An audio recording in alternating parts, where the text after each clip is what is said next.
Welcome to the 15th episode of the Daft Previews podcast. In this episode, we preview round 21 of the NRL. My name is Hector, and I'm joined by my co-host, Lycus. Lycus, how you doing, lad? Good. Another weekend, another lockdown. You But know it. another chance to bet. So it's a good weekend for me. How was Oh, yours? so many chances to bet. It's disgusting. Profitable weekend. Really Have happy with it. Have you bet on the Olympics much? Only every day, so not much at all, to be Not honest. much. Last week I got caught up. What was I doing? I was watching the canoeing and shit. Oh yeah. This week I've watched a baseball game. I watched two water polo matches. Right. Yep. What else did I watch? Obviously did a lot of fucking dog racing. Watched a lot of basketball. Watched a boxing match.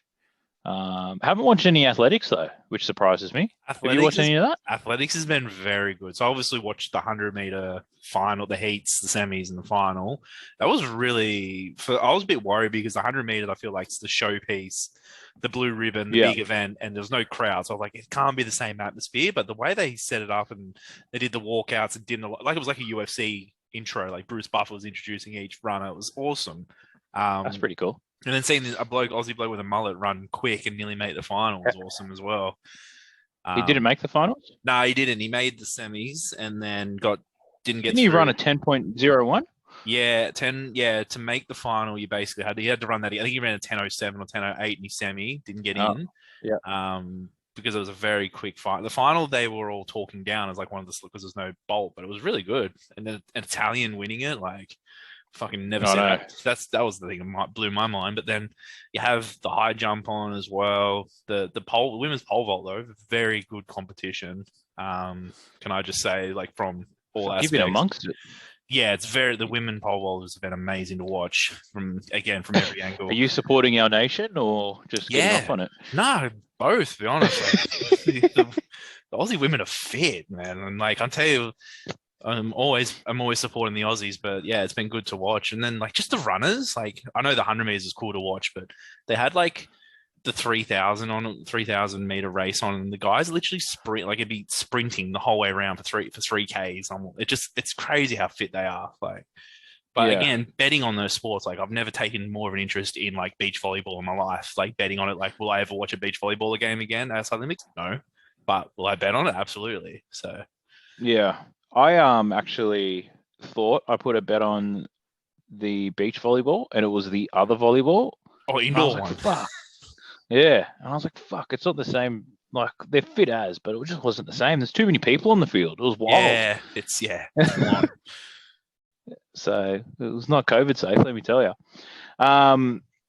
But enough on the Olympics. Let's get into your thought of the week. I know you've been sitting alone in that dark room of yours in far north Penrith, and just sitting there thinking, waiting for this podcast to start. What was your thought of the week? Yeah, so I've been thinking a bit about like just little things that have really like I've seen something that makes me wonder. And I was doing shopping the other day, essentials, of course, only for those of you, so don't call them dob me in. And I was wearing a mask also, and I was the only one in my housemate doing it. So I was in the shops, and I went down. I think it was the second aisle, obviously get some snacks because if you're gonna have a punt and a drink and some snacks, it's just a deadly combo. And I looked at the shapes, and the shapes have advertised. They advertise the shapes. They say the original on the bottom of them, and it made me remember back at it was around like 4 years ago now when shapes changed all their flavors, like the way they made their shapes and the uproar it caused, and like the absolute disgust in everyone and everyone protesting and the Facebook groups and everything and all the uproar over a change of flavor in a chip or a biscuit. I've never seen that before. And I was just made me wonder. I'm like, why do they still advertise originals? It was 4 years ago. Like, I think we've just accepted the shit's gone now. We're back to where it was in reality. And they might have that new shit stock floating around. That's why. Some people might still have some. I've also made me think, firstly, a couple of thoughts on that. Where would those people be who made that decision? Because that ultimately, those people surely aren't with the company anymore. They would have cost them a lot of money at the time and negative press. Secondly, is there anyone out there that actually preferred that flavor, because I never met anyone that goes, I really like the pizza shapes that way. Because no, the pizza shapes originals were always meant to be the way they are. But is there No, I think any? it was just dumb fucking kids who wouldn't know the difference. Possibly, yeah. Like, there's nobody. But I did no, not meet anybody yeah, who goes, "Nah, I prefer no the one. new way." Like, that was my thought of the week, and it just made me wonder. So, if there is You anybody know out what I think? Think about that. there, I think about, was there any other snack or something that you can eat where they've changed the recipe when they didn't have to, which has caused you some drama? And I vividly remember growing up, I think they changed the Fruit Loops. I don't know if I think yeah, they made the loops bigger or they changed something, and I was fucking distraught. I had to get on, and then I started really, no, it was Fruit Loops, and then after that I was into Sultana brand, and they did something to that. reduce the I don't know if they had, sultanas. I feel like they reduced the yeah, amount of they've, sultanas. oh, I that was remember some gut that wrenching because stuff. I was a And sultana brand boy. yeah, and you know what? That's when I started intermittent fasting, and here I am, 31 years of age, shredded as fuck, There's no video absolute version of this, liar. is there? This is all audio only. Very smart call. It's all, just take my word for it. Shredded as fuck, because I've been intermittent fasting since Sultana brand made those changes. So, It's true, but there's but no other like major food change. I know Pringles got smaller. Yeah, I just thought my fucking hands grew. I was like, am I a giant now? So, yeah, I Like, remember what is going on you here? could fit your hand up. Now Yeah. it's like you'll tip the can, but Pringles definitely got smaller. But they are a universal chip. So if you ever are, when we ever can travel again, guys, and you ever want to go somewhere and you're hungry, Pringles are going to taste the same no matter where you are in the world. A little tip for free there. We'll take it. I actually had a thought that I wanted to share with you this week. On top of all the punting that I've done, I've been watching a lot of Survivor. And I don't know if you know this or not, but I've been watching the Australia Survivor really closely because I was very close to applying. Like, I got the forms, I had everything ready to apply, and I was ready to go for it.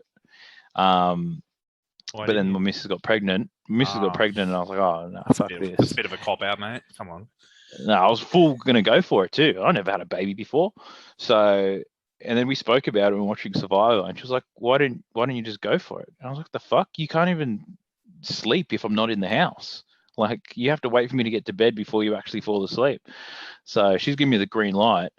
But throughout watching all this Survivor, because watching Australian Survivor and the South African Survivor, just because we can't get enough, Yeah. I not only think about how well I will do, but I also think about, every time it's on, I think about what I would wear and what I would pack. Yeah. Because I'm a budgies type of guy, Mm. right? But then you're going to be on this beach with strangers for a couple of weeks if you're good at the game. And I'm thinking to myself, am I man enough to wear my budgies on Survivor? Like, it just keeps going through my head because one other bloke's wearing them, but he's got a mad rig. Yeah. Whereas I'm just shredded out of my mind. Like, it's different through intermittent fasting. But you would naturally get better. Yeah, and that's what I think about. Like, you would be Because losing everyone weight gets as fitter. well. Everyone gets fitter. Yeah. You come off. It's Yeah. like the celebrity. You come out of the show looking better than you went in. Believe it or not. Like, Yes. hungry. And that's why I think I can get away with it. I think so. Yeah. That's a very interesting That's thought. my thought. Because I've got a friend who is a Survivor nutcase, and he's applied for every season. And this season, he actually got to. They have different stages. He got to a Zoom interview for the show, and he once sent me his audition tape, and it was very interesting audition tape. Like, he's really he's dead. So yeah, he had the Zoom call. I've actually never followed it. He obviously didn't make it on. He's not on there, but every season he applies and everything. And this one he got to the Zoom meeting. Obviously they usually do it in person, but because of COVID they did it over Zoom. So he got down to, I'd say it'd be like the final 100 or something to get on the show, because I think it's not a show. I think the ultimate reality show for me was the old school Big Brother. I think that would have been awesome to be on there. That would have been I was into that too. Like I almost applied for that as well. The auditions for one of the Big Brothers that I applied for, the audition was in Penrith. Really? I think it was like probably 10 years ago. 10 years ago. Yeah, see, that was something I would get on board with, going on that show, because I think that's that's a show I think I could go well in, because I feel like a lot of that comes down to how you connect with people. And I don't think I'd be the most popular one because I'm a pain in the ass sometimes. But then again, I Yeah, don't think I'd be yeah, the yeah. one they'd want. I'd If agree with people, that. I'd add value. I'd be like, yeah, we can put up with him a bit, small doses. Let's have him in there, a bit of a laugh, get in there, get your foot in the door. Then Would you next share? thing you know, Yeah, this is the ultimate Big Brother question that everyone thinks about. If you were in Big Brother, would you shower naked? yeah, I would absolutely. I, Absolutely. I just know, but I like, think I'd warm myself into it. I'm not like again. I'm not saying like I'm confident. I'd have to Why? compare the pair. I'd have to look at everyone else first, and then decide whether I'm going to be naked. But they all say that when they get in there, after a certain time, you don't realize there's cameras on, so you just go naturally. So I feel like I would be the same. I don't care about the cameras. I care about other people in the house who are going to see my dick, and then I got to see them every day. No, talking points. It's a talking point, but I'd hate to cop a vote purely because of my dick. that'd be pretty funny though. Be like, why for 2 points? That dick was in my face all week, man. I'm sorry. I don't like the way he cleans his dick. It's it makes me feel very uncomfortable. Because maybe, right? Because as a boy growing up, I don't know who teaches you how to clean your dick. But what if the way that you currently clean your dick when you have a shower freaks everybody out? What if it's really weird? It's true though. There's no no one's ever talked about learning to shave. You all learn to shave and stuff, but no one ever teaches you that. Yeah. Or maybe they did. I can't remember what I did. But imagine you go in there, they're like, "What the fuck is he doing? You don't have to do that."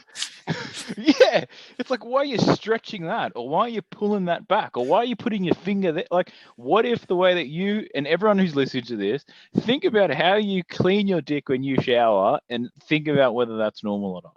That's what I'm scared of. That's true. It's never spoken about. It's actually something that it should be raised now in school learning. It should be. It should be part of growing up. But it's that's a very good point. But like I do recall, back in the day, people getting nominated for walking around naked and being respected. I did recall that stuff. So probably, it's something you could get nominated for.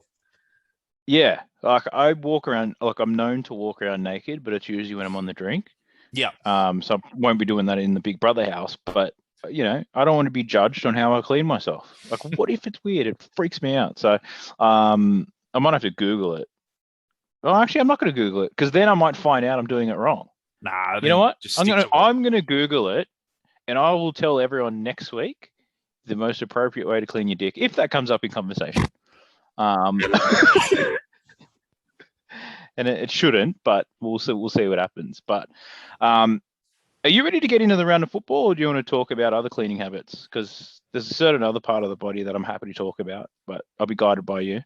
No, I think we go into football. I'm sure one of these games will break off into cleaning habits at some point. Because let's be honest, some teams have been absolute dog shit lately, and some teams, Oh, you know it. All right. Well, let's get into the first one, eh? On Thursday, 7:50 p.m., Sunshine Coast Stadium sees the Newcastle Knights up against the mighty Brisbane Broncos. Newcastle were impressive last week. Fucked up our bets, that's for sure. Put up a massive performance due to the return of Bradman Best, whilst the Broncos slayed the Cowboys. I was right, you were wrong. Mm-hmm. But the teams line up very differently this week. Biggest out for the Broncos, Tony Staggs is gone, and we only started playing good once he came back. So question marks on whether we can back that one up. Jake Turpin's out injured, syndesmosis, but we're not really losing much with him gone, to be honest. Just another bloke that tackles. For the Newcastle Knights, the biggest in is Mitchell Pearce is back at 7. So Phoenix Crossland is on annual leave. I don't know what the line is on this one because I didn't touch the line, to be honest. So you're going to have to help me out. Tell me what the line is and tell me how you think this one's going to go. I've got a better value bet. All right. Well, the line's 11.5 for the Broncos, obviously. Which I'm taking. I think Knights. I know Mitch Pearce is back, different Knights team, but I can't believe I'm saying this, but I'm actually enjoying the Broncos play the last few weeks. Tony Staggs coming back helped them, but there was games there where he goes missing for 20, 30 minutes out there on the wing anyway, and they're trying to get him to get involved more. So it's not like he's the core of that team performing. Yeah. I think losing. I was watching the post game. I watched the post game of the Broncos game. Well, of course I do. I watch everything anything about the Broncos game, good or bad. Tony Staggs had 6 touches in that game. 6. And he had two tries, two line breaks, like 6 tackle breaks, and he only touched the ball 6 times. And then still got injured. Far out. There you go. And he still got injured. There's your fucking stat of the week. But I like them plus the 11.5. And I think Brayley out for the Knights is a big loss. I think he's been there rock solid that whole season with Ponga and Pierce constantly being injured and out. So I think they can cover the 11.5. I think it'll be a very close game. I'm taking them there on that. In terms of my anytime, Jermaine Asako. He's finding the line recently. I'm telling you, how many times have I told you he's a great winger? Well, obviously I was telling you that when he was a fullback. Yes, you were. You were saying he's not you weren't saying great winger, you were saying he's not a fullback. That was your wording. But yeah. But he's a great winger. And he's that great of a winger, he's keeping Xavier Coates out of the team. Yeah. Or because Xavier Coates fucking off to Melbourne. Either one, I'm happy with. Jermaine's good on the wing, so I support that. That's a good selection, I reckon. Yeah, so that's what I'm ready. I've got, because I don't want to bet against my Broncos, and I wasn't completely confident we'd cover this line with the Stag man out, but we're not very consistent efforts there. But fuck, anything can happen. Bradman Best could, destroy us the way he destroyed the Raiders last week. So I'm a bit concerned about that. But my $2 play for this game at $2.22 is that the first try is going to be scored 8 minutes later, 8 minutes or later, because I think the Broncos will at least have a dig at the start. Mm-hmm. I think both teams will keep it fairly simple. The Broncos keep everything simple. I think one stat, the Broncos lead the comp. Well, they're last in the comp actually in the number of decoy runs, like by far. Like they are so far behind any other team when it comes to decoys because they have they got no sets. It's 1 out and then fucking bomb the ball as high as you can. Right? That's how they play. It's so shit. But that's a very conservative approach. And I think the Knights to open up the game will be conservative too, because they know they can't lose to Brisbane. And if they chuck the ball everywhere and they make errors, they should be copping a spray. So I'm predicting it to be a conservative game. Brisbane also have a really good record, I believe, of leading at halftime and winning. I know they haven't won many games this season, but I don't think they've lost when they've been ahead at halftime this year. From memory, or maybe they lost one. I don't know, but like there's a crazy record, so Knights would be thinking that in the back of their mind, like we give up early ball and fall behind here, and we are chasing after half time. Because we'll get confidence. We're shit because we don't have confidence. But if we go into the break with confidence, suddenly we're a respectable football team. So, True. But yeah, $2.22 first try, 8 minutes or later. So I'm getting all on that. Just lock it down, boys. My anytime for this one's Inari Tuwala. Bradman Best just creates opportunities for everyone around him. So I'm expecting to see more of that, and that's at $1.66. Jumping to the next one. Friday, 6th of August at 6 p.m, Seabus Super Stadium in the Gold Coast. We see the Canberra Raiders versus the St. George Dragons. So this is the very last week that the Dragons players have to serve suspensions. Yeah. For this week, though, they're not missing a very strong bunch of players. They get Jack Bird, Jack DeBellin, Blake Laurie, Zach Lomax, and Josh Maguire. They all return, which is fucking huge. The players that they miss is Josh Kerr and fucking Jared Beale. Yep. So not massive outs. They basically got the Zach Lomax Ravalawa connection going. Ben Hunt is out with a broken arm though. But the last time when Ben Hunt broke his leg, the Dragons surprisingly went on a win streak. Yeah. For the Raiders, fucking spewing that Jack Wyden's in there. I didn't like that he was in there last week, and look what happened. He's in there again. Yeah. So a bit of a danger game. But the line in this one's 10.5 points in favour of the Canberra Raiders, being the favourites on this one. Mm-hmm. How do you see this one going? Yeah, I'm taking the Dragons plus 10.5. Remember they played each other, it was like a month ago, and it was like a gale force wind, and Canberra absolutely were dog shit in the first half and got the monsoon game. Yeah, the monsoon game where the Ben Hunt put the kick up, went backwards. That was only a month ago, and then after that, Canberra went on a run and all of a sudden looked good. But then last week, I think they just returned to that fucking shithouse Canberra team that I've been talking about all year. And it seemed to coincide with Mr. Jack White returning into the half. So I'm going to take the Dragons again. I think the Dragons have the blueprint to beat them. Canberra just have this 1 out crash bang play, which I think Dragons can defend. I just think they'll cover the line. You just said there's players. Jack Bird at fullback though. Is Dufty injured or something or suspended or? No. He's just on the outer. Oh, jeez. He's healthy. Jack Bird at They're fullback. just not big fans. But Jack Bird's having a good Yeah. season. But He is. Yeah. I don't know if he's got the gas tank for it though. But if Jordan Rapana can go fullback, Jack Bird can cover fullback. I think also I know Lomax. They'll interchange. He'll interchange. And Cody with, Ramsey have played fullback before, so I think they'll just swap them. So I'm not too concerned about that. But yeah, I'm taking them 10.5. I think they'll do it. Raiders, it is a must-win game. They're in 9th in the ladder, but again, I thought last week was a must-win for them, and they were shithouse. In terms of anytime try scorers, I've gone a bit. This is my big leg. This is my juicy one because I think he'll create overs. Tarek Sims at $4.26. I think he can crash over against this again flimsy Canberra Raiders team who just give up. It just seems like they give up sometimes, but that's my pick. I'm backing you on the line bet there. I like the Dragons to cover.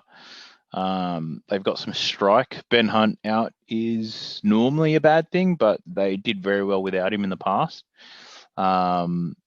So pretty keen on the Dragons to cover that line. My anytime try scorer is that Fijian missile they have on the wing, Ravalawa. Got him at over $2, which is quite rare, but it's obviously because Dragons aren't the favourites for this one. But he's got a great strike rate. He just hasn't scored that many tries this year because he keeps getting suspended. But him combined with Lomax, we might see a Gidley flick pass, but I can definitely see Ravalawa getting over for a try in this one. So Dragons to cover, baby. The main event on Friday night at 8 o'clock at Seabus Super Stadium is the Parramatta Eels versus the South Sydney Rabbitohs. The biggest hit for Parramatta is the return of Mitchell Moses.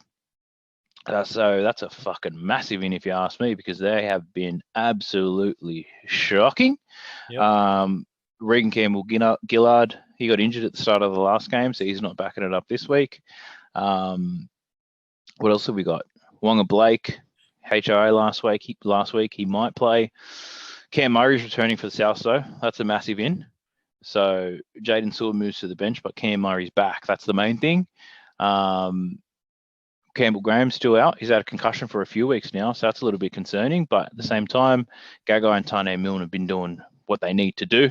Everything revolves around that left side for South anyway. The line on this one's only 8.5, one of the shortest lines you'll see for a South Sydney match. South's are the favourite. How do you see this one going? Yeah, that's crazy. It's only 8.5. Para have been hammered in the media this week, and rightly so. They've been awful last couple of weeks. Gutherson's been caught out on the mic, blowing up at his own players, so they're jumping onto that. And was it your fucked up cut? Yeah, poor Opacek, I think it was, copped a spray from him.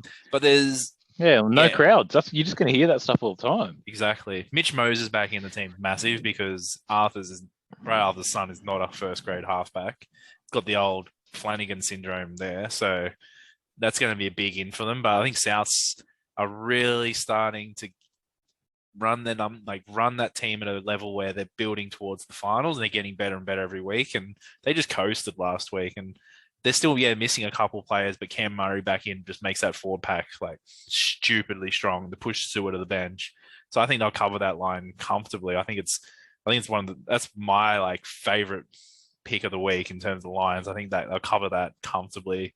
Wouldn't even go. I'd go to bed early if you really wanted an early good Saturday morning, but obviously stay up and watch it. In terms of any times there, he's the next Panther. I'm not his biggest fan of a footballer, but Josh Mansour at $1.54. He just has to catch. Oh, you coward. He just has to catch and score, unfortunately, and that's he's very good at that. In terms of defending and everything else, that's who my pick is. Oh, nice. Well, I've got a very similar thought on this one. I think that last week I said it after Parramatta shit the bed and ruined one of my bets. Back in South to go 13 plus on these guys before any of the odds came out. Just 13 plus seems safe to me, but then the line came out as 8.5, and I was like, I'm all over that. So definitely South to cover. My anytime try scorer in this one's Latrell. He's just a fucking freak. When he just decides to turn it on. Like a lot of the time, even on his kick returns, he'll just jog Yeah. into the defense and then sprint 1 meter out and just start carrying blokes. It's like he gets stronger the more people he hits. Just an absolute freak. And I don't like Mansour. But I think Latrell to score at $1.88 is my selection for that. Super Saturday kicks off. Sorry, what am I? What the fuck is this? Fox Sports? Your slutty Saturday at 3 p.m. at Suncorp. We have the New Zealand Warriors, who shocked the world last week by actually fucking winning a game. Shocked me as well. Are up against the Cronulla Sharks, who also fucked a bet of mine. This is in Suncorp. What do we have? We had Peter Hiku at 6 last week. He's moved into the centres. But Chanel Harris-Tavita is back for the Warriors. Massive inclusion, but so is Adam Fanua-Blake, Jack Murchie, Matt Lodge. So a lot of their starting side are back for this one, the Warriors. For the Sharks, Jesse Ramian's back. Surprised Will Chambers is still there. Fucking crazy bastard. Yeah. But he's in there. Matt Moylan's named in the reserves. We'll see if he gets a run because they need an injection of an actual half. Well, he's not even an actual half. He's a 6 if he's lucky. So potential for some late movements on that one. But what's the line on this one? 9.5. Yep. Cronulla favourites despite getting pumped by Manly. Warriors being disrespected, in my opinion. But how do you see this one going? Well, I think that's fair, that line. I am backing Moylan to get pushed into the team. I feel like Moylan's either like he's not we'll see his game day. He's usually gone, or he's in. So I think he'll come in and I think he'll add a lot more attack and direction in that team. So I think they'll cover the line. The Warriors, yes, they did win last week, but if anyone can remember that game on Friday night against the Tigers, it was a comedy, that second half from the Tigers. Like, they should never have been in position to win that game. But they're a stronger team than they were last week, but I still think Cronulla are that little bit class above compared to the Tigers, because the Tigers are absolute dog shit. So I'm getting them to cover the line at 9.5. Anytime try scorers, I'm basing this on what I saw last night. Will Kennedy, that try he scored, where he just turned on the afterburners and just went through. Oh, that pissed me off. He's fast. I was just like, he's very quick. So I like him. $1.85. Get on that. I like that too. Fuck. I back the Warriors on this one. Strong team. I like Chanel. He's a big hitter in defense, so put some shots on. Fanua-Blake and Lodge back. They didn't play that great, the Warriors, last week. The Tigers were just terrible, but Cody Nikorima off the bench, he's got a lot of spark to him as well. And I've got a soft spot for the Warriors. I backed them throughout their whole losing streak, and then I didn't back them, and they finally won. So now that I'm backing them, they're probably going to lose. But there's going to be a day this year where I back them and they win. And I'm that too. That it's this one. That's a big thing for me. I can't back them and they win. Like, it never happens. Like, they'll probably win because I backed them, but if I jump on them, they just let me down. Yeah, well, one of us will get it right for this game because we're on different sides here. But my anytime try score is DWZ. Dallin at $1.88. I just like him. He's fucking crazy, though. He just throws offloads 20 meters out from his line all the time. But I like that. I love a good risk taker, you know? He's the type of motherfucker that'll pour his Sultana brand out and not even check to see if there's milk in the fridge, you know? Yeah, that's just risky all round. And I've done that many times, and I've just eaten it, you know? That'd be the most depressing thought, though. I think you think about times where you just feel like really frustrated in life, and that'd be one of them, when you go to the effort to pour the cereal out, and then you go for milk, and you're like, are you fucking kidding me? And you're like, what do I do with this? Like, you don't just eat it. Like, that would be up there. That's definitely it's like when you get into the shower, you get ready to clean your dick, and you realize you didn't bring your metal scourer with you. Do you ever think of that? Yeah, I have not recently, but I've been very organized with my showering techniques recently, but it's definitely happened in the past. It's true. Or when you go for a shower again and you've left the towel somewhere, and you have to fucking drip wet, I have to go grab your towel. You know, it's just frustrating. These things, frustrating is a great word to describe it. Yeah, I don't do that very often, to be honest. I'm very organized because I'm the type of guy that I get naked in my room and then I just walk through the house naked, and the towel doesn't leave the bathroom. So that never happens to me. Oh, yeah. So you don't. Yeah, I have a It's flatmate, just, so I've got a bit of a respect yeah, thing. yeah, that's true. You got a respect thing. But I used to do it at my old place a long time ago when I was living with my mate and his missus. But What? yeah, all I would do is just yell out, "I'm having a shower," and then she knew what was up. So she was always there for some reason. She Um, I was going to say, is she still with this bloke, or is oh she? no, she left him. She left him a long Yeah. time ago. Probably straight after that. As soon as I moved out, they kind of broke up. It was weird. Yeah. But the spark's gone, honey. What? It's just not the same anymore. But no, that's my routine. It's just a little awkward when her mum comes over, but outside of that, it's a good system. You never miss the towel. The second game of your slutty Saturday though at 5:30, Suncorp Stadium. This is going to be a juicy matchup, I think. Yeah. It's the Sydney Roosters versus the Penrith Panthers. Josh Morris finally got a recall last week for the Roosters, and he's fucking out. He's injured. He wasn't playing that well either, to be honest. So the biggest in for them is Dale Copley, an old Broncos reject. He's gone to the Roosters for his second stint. He comes straight onto the wing. Joey Manu playing the centres, but knowing what I know now, Joey Manu plays where the fuck he wants. He's got the turbo green light, so he's all Turbo over the joint. license. Yeah. Yep, he's got the turbo license. For the Panthers, I would say the biggest ins is Api Coruscant and Isaiah Yeo. And the first appearance of Tavita Pangai in a Panthers jersey. So I'm really keen to see that. Got a soft spot for Tavita. Hopefully he plays well, just not too well, so I can win my bet. The line on this sucker is 9.5. This line on this was 12.5 Monday night. Oh, that was only yesterday. What the fuck am I on? Yeah. Yesterday the line was 12.5, and it's come into 9.5 now. So That's all in the back of Cleary being named, and it depends on, again. As I said before this started this, I think this is the hardest game to bet on right now, and I advise not to bet on it right now because wait until you know if Cleary's in. If Cleary's in, that line just goes ballooning. If you somehow get an inside word that Cleary's playing, then you get on that Penrith handicap because that's going to go out. If you know he's definitely not going to play, then jump on the Roosters because it's going to swing the other way. I'd almost say Roosters. This could go like 5-6 points if Cleary's ruled out. It's such a hard market to frame up because of that. It's unbelievable what Cleary has done to that team. And you just look at New South Wales, how awful they were without him, and look at Penrith. Whilst Melbourne were awesome, God, if Cleary was in that team that had some of those attacking sets 20 meters out, you're looking at a very different game. So that's why right now my pick, I'm just backing because Cleary's name, Cleary will be pushed into the starting lineup. I'm taking Penrith minus 9.5. But not confident that that'll happen. If it starts, then I'll be a genius. That's my pick for the game. Penrith are just going to be so much better when Cleary's in that team. Plus Coruscant in there. Tavita, I like Tavita, but he's going to be playing more in the middle because Fisher Harris isn't back for a couple of weeks. But when Fisher Harris is back, I really hope he puts pressure on Kickout because I think Kickout's been absolutely woeful lately. Pushing the passes, not running hard.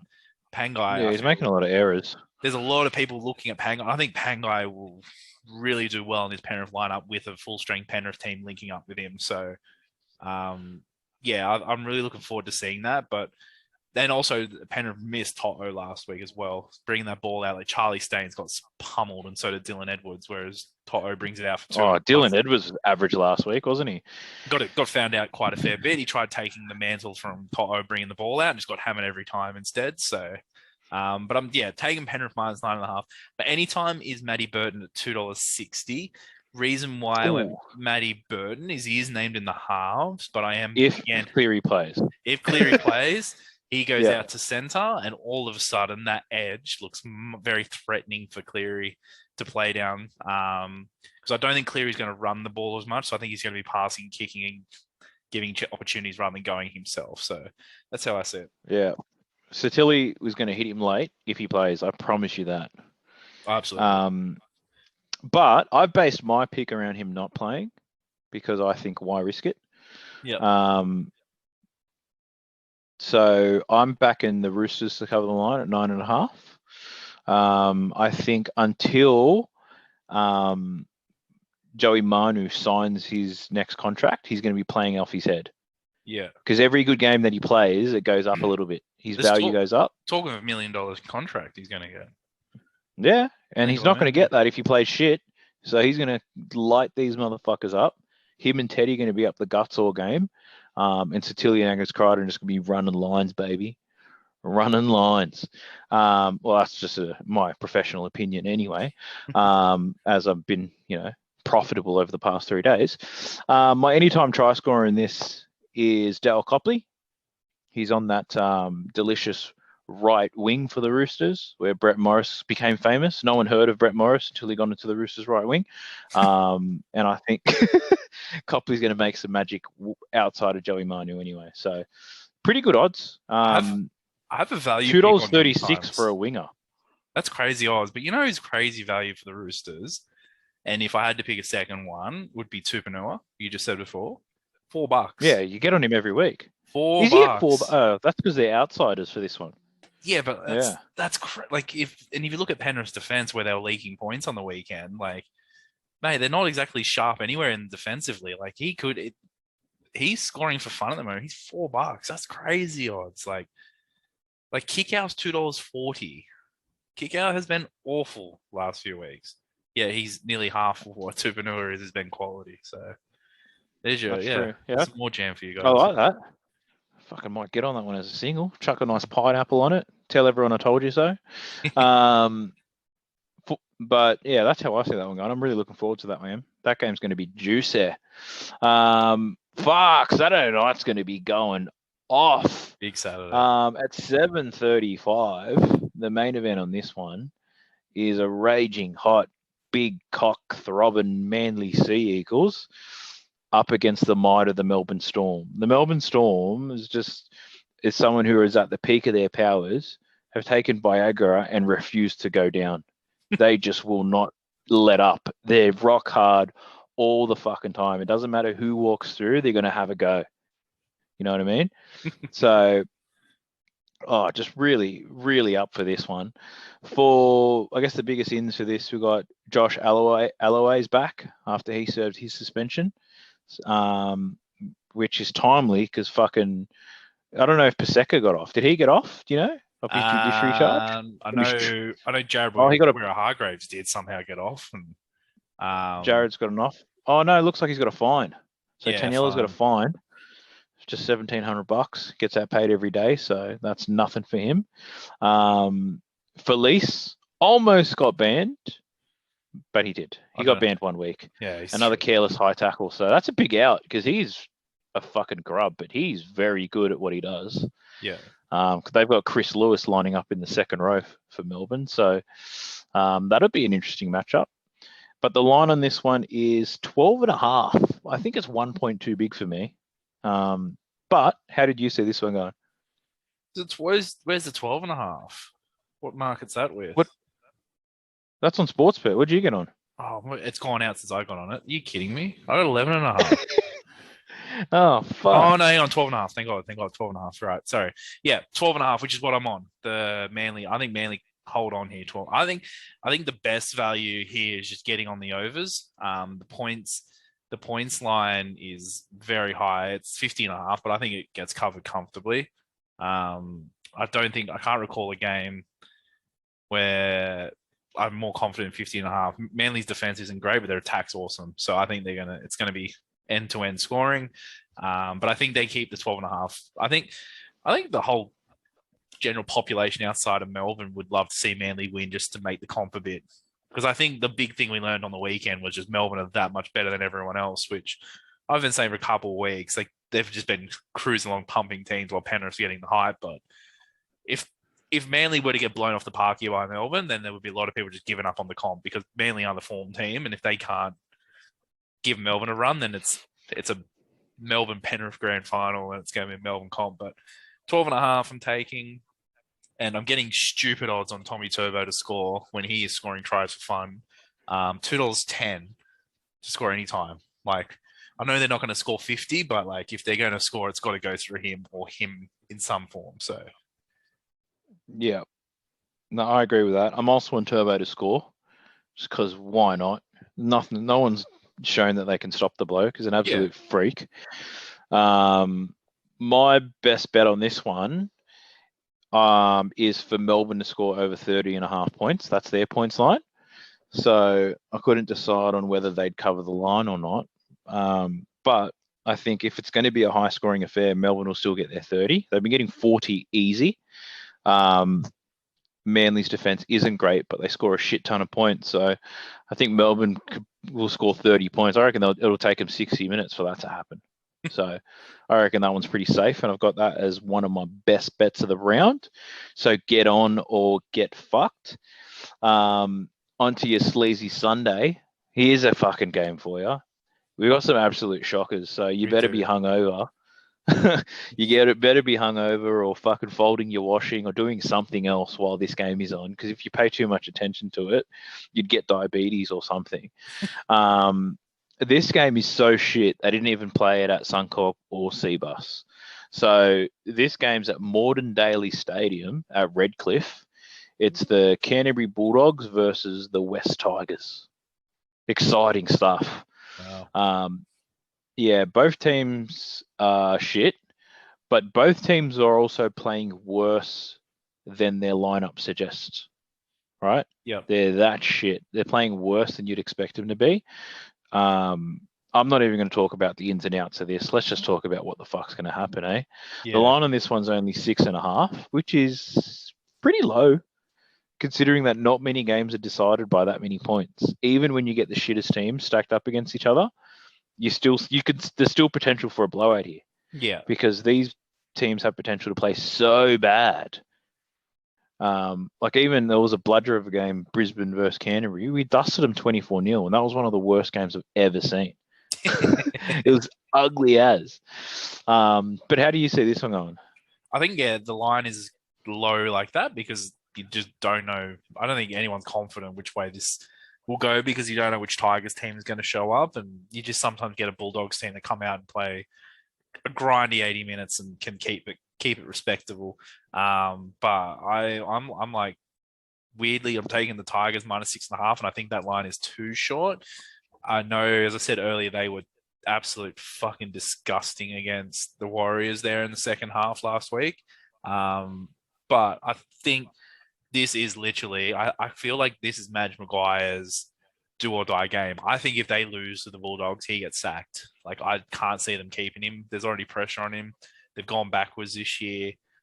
They were the joke of running 9th. They're running 13th now. And they actually, before last week, had a really favourable, people considered a favourable draw they could make the 8. But now it's, mate, they need a win just to keep the coach's job, not even let alone make the 8. So I think they cover. Do you reckon if they sack him, they'll have it as an episode in Tiger Town?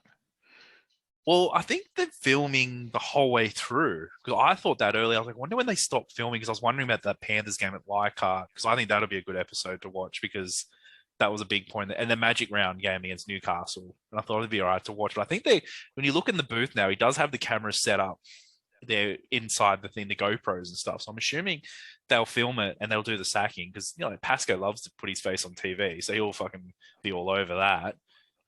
Yeah.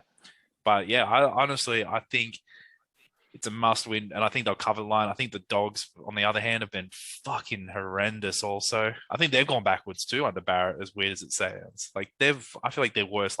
They weren't as bad last year. They're on 2 wins this year. I think they won 4 last year. I know they beat you guys, but yeah, I've got them to cover. You don't have to bring that up. They've covered. Yeah, they've conceded 600 points this year. Good milestone. To give you context, the Storm have only scored 689 this year, and we're talking about how amazing this Storm offense is and how many teams they blow off the park. They've only scored 89 points more than what the Bulldogs have conceded. So like it's pretty bad. In terms of anytime try scorers, I've gone very short here because I think if I'm alive still in my multi there, I think Norfoluma is a fucking shoe-in, so I've got him at $1.40. Yeah.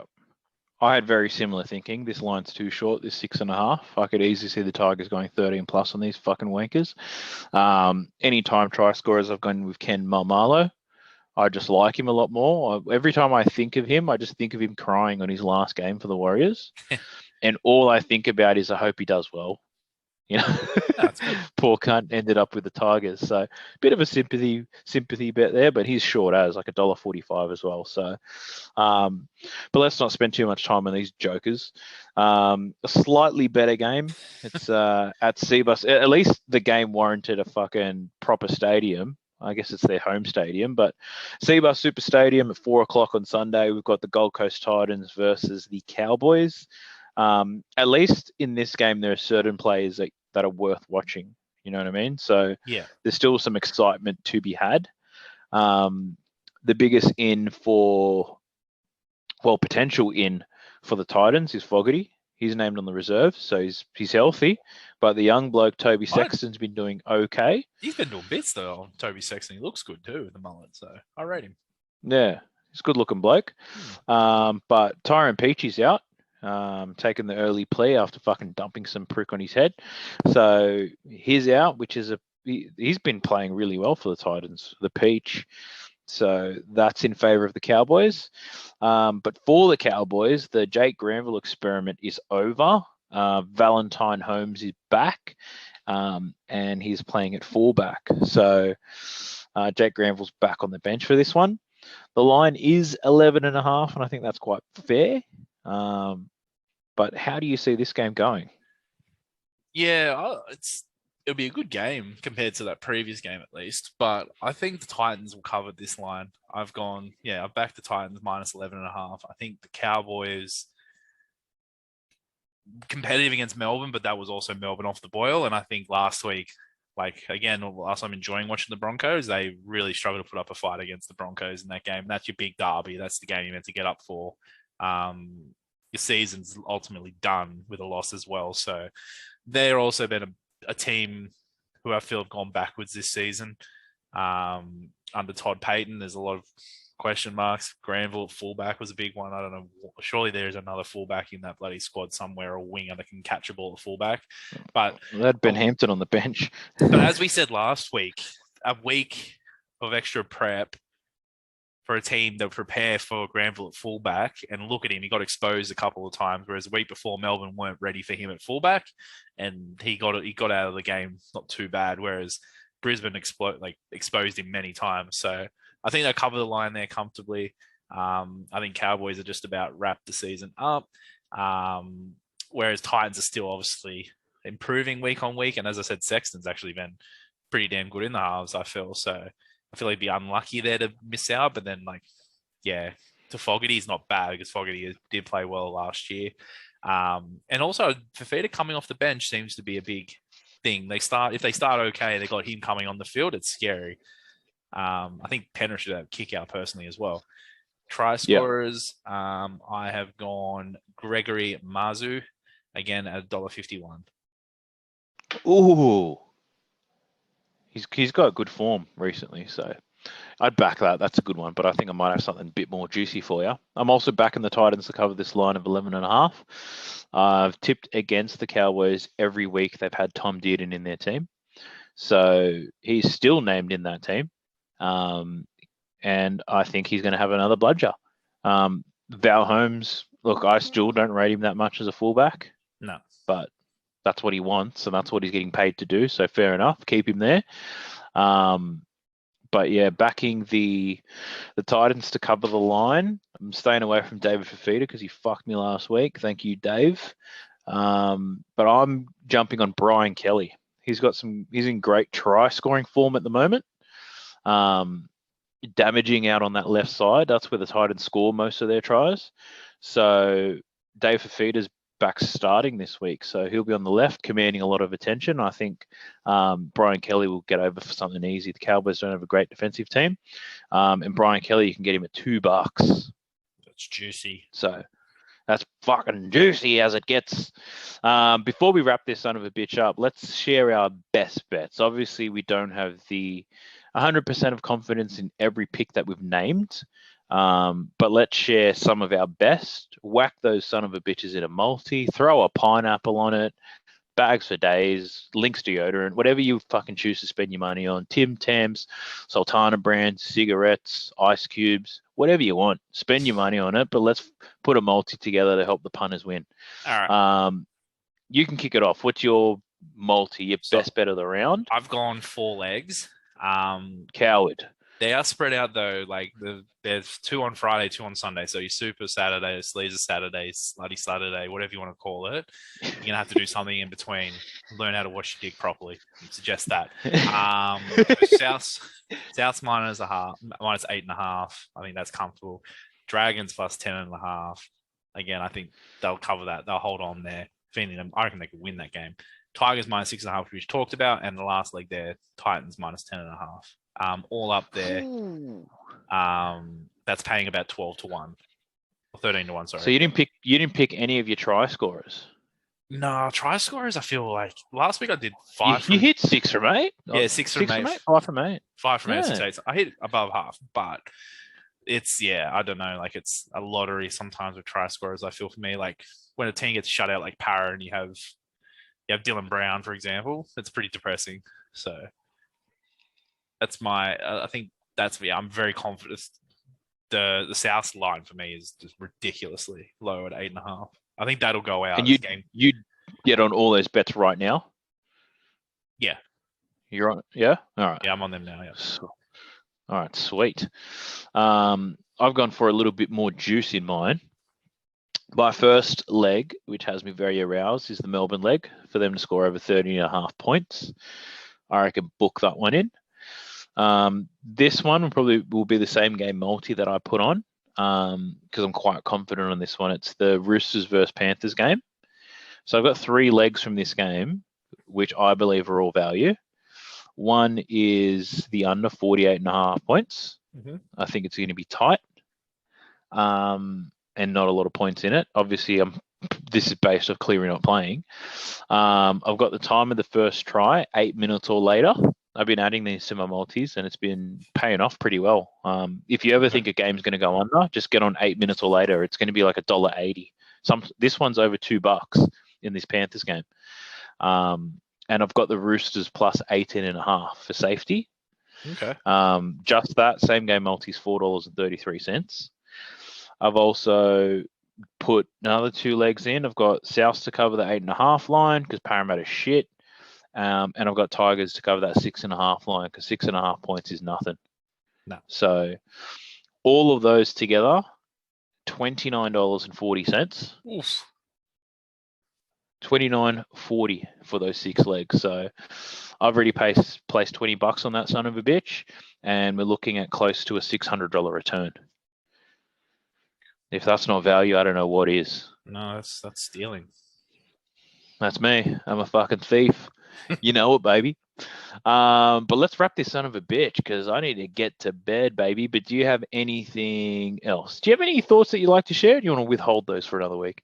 There's nothing top of my head. There's one other thought, which I think everyone's thought of, though, is like how Apple get away with your phone shitting itself as soon as they release a new phone. Like, how is that? Like, I know they've got in trouble for that, but it seems to still happen. Like, that to me is a random thought I've thought about before today with my phone. Literally went flat after 20 minutes. Yeah. It's a bit of witchcraft, but they know what they're doing because we'll always buy another one. Exactly. My other thought, well, it's not really my thought. This is the thought of a lot of punters out there. In about 1,000 different punting pages, you can easily spot 5 to 10 people every single weekend who are complaining that their multi got up, but one of the legs was void, and that they believe that they should be paid out for everything else. Now, what's your position on that? When one leg is void within a same game multi? I feel the odds should adjust to what it would be without the leg, but it doesn't. They reduce it even more. Because when you increase your multi, it's a formula in the background. It obviously will go up the more legs you add, but it's based on the odds of the legs you add. It's like if you added 10 leg multi of all $1.01s, it's not because it's $10. It's not because it's 10 legs. It's going to be higher than if it was like you add that 9th to 10th one. It's going to explode. So I think it's a betting agency thing they fucking roared on.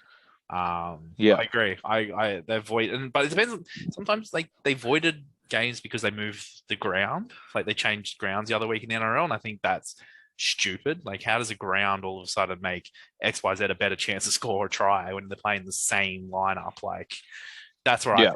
I don't like that stuff because I was worried because I got futures bets on and I thought, here we go, they're going to avoid all these futures bets because the NRL pushed the Sunday games to Monday and had bets involving those players, but they didn't. So not yet, anyway. Yeah. Not yet. It's coming. But Yeah. no, that was just another thought of mine. But anyway, if you did fucking listen this far, thank you very much. I do appreciate it. Agreed. We'll speak to you next week. See you guys.